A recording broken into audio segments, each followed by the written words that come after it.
કરમસદ આણંદ મહાનગરપાલિકાની પ્રથમ ચૂંટણીને લઈને રાજકીય હલનચલન તેજ બની છે। ભાજપ દ્વારા વલ્લભ વિદ્યાનગર સ્થિત કમલમ કાર્યાલય ખાતે ઉમેદવારોની પસંદગી માટે સેન્સ પ્રક્રિયા શરૂ કરવામાં આવી।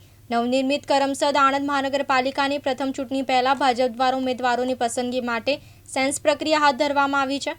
વલ્લભ વિદ્યાનગર ખાતે આવેલા કમલમ કાર્યાલયમાં યોજાયેલી આ પ્રક્રિયામાં પ્રથમ દિવસે વોર્ડ નંબર 1 થી 10 સુધીના દાવેદારોની સેન્સ લેવામાં આવી હતી, જ્યારે આવતીકાલે વોર્ડ નંબર 11 થી 13 માટે પ્રક્રિયા હાથ ધરાશે।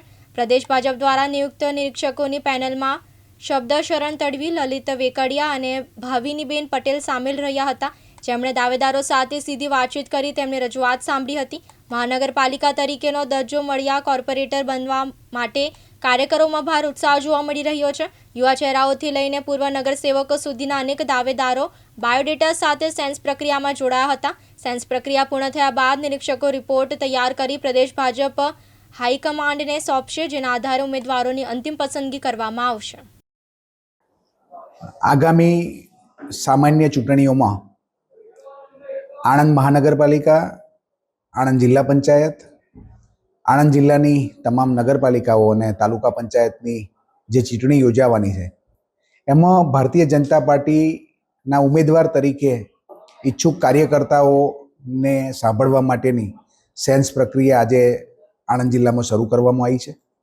ગુજરાત પ્રદેશ ભારતીય જનતા પાર્ટી દ્વારા નિયુક્ત નિરીક્ષકો કાર્યકર્તાઓને સાંભળશે અને ગુજરાત પ્રદેશ પાર્લામેન્ટરી બોર્ડ ઉમેદવારો નક્કી કરશે। કાર્યકર્તાઓમાં ટિકિટ મેળવવા માટેનો ખૂબ સારો ઉત્સાહ છે, કારણ કે ગુજરાતમાં પણ ભારતીય જનતા પાર્ટીનું શાસન છે, કેન્દ્રમાં પણ ભારતીય જનતા પાર્ટીનું શાસન છે। એવા સમયે મહાનગર, તાલુકા પંચાયત અને જિલ્લા પંચાયત નગરપાલિકામાં જો ભારતીય જનતા પાર્ટીનું શાસન હોય તો વિકાસના કામો ખૂબ સારી રીતે થઈ શકે, એ જનમાનસમાં બધાને ખબર છે અને અમારા કાર્યકર્તાઓ પૂરી તાકાત સાથે જેને પણ ટિકિટ મળશે એ બધા જ કાર્યકર્તાઓ પોતે જે તે ઉમેદવારને જીતાડવા માટે મહેનત કરશે અને ભારતીય જનતા પાર્ટી દ્વારા પણ 5મી તારીખે ઘર ઘર સંપર્ક યોજના જે મૂકવામાં આવી છે એ કાર્યક્રમમાં પણ અમારા જેટલા પણ દાવેદારોએ ઉમેદવારી નોંધાવી છે એ બધા જ એમના ટેકેદારો સાથે ઘર ઘર સંપર્ક અભિયાનની અંદર જોડાવાના છે અને આખા જિલ્લાની અંદર એ ખૂબ સારો માહોલ ભારતીય જનતા પાર્ટીના કાર્યકર્તાઓ દ્વારા નિર્માણ થવાનો છે। ત્યારે આગામી દિવસમાં ચોક્કસ ભારતીય જનતા પાર્ટીના તમામ ઉમેદવારો વિજયી થશે અને ખૂબ સારી બહુમતીથી વિજયી થશે એવો મને વિશ્વાસ છે।